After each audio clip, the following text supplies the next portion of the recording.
Hey crew, this week's video clip I want to just do a little tiny detail again, that reverse lever choke, crank, however it works out, however the tap comes. Sometimes it's a face lock, it's a cervical crank for some people, and sometimes an honest to God a constriction, a choke for someone. It doesn't matter, it's not a choosy position here.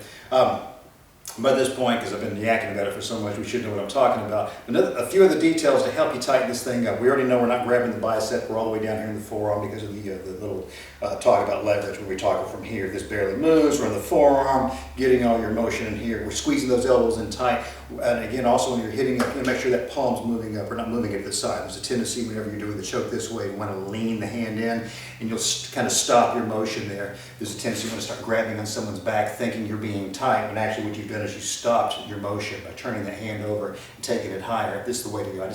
I don't have no idea why that simple act of turning the palm over lets people go through the entire range of motion.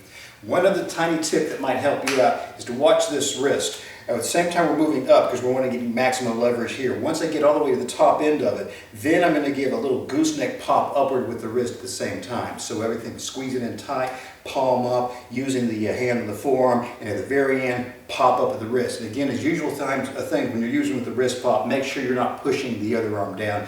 Often when you see people do wrist pops, when they do the wrist pop, they think they're pushing this way. They think, look, I just popped my wrist, but you've really gained no elevation here. You're going to make sure this is up, and then we gain that extra little piece of elevation with the wrist. So everything together, we're going to have the hand on a bicep, forearm, squeeze elbows in tight, palm up as you're going to slap yourself in the head with the old I could have had a V8 for those of us old enough to remember that commercial.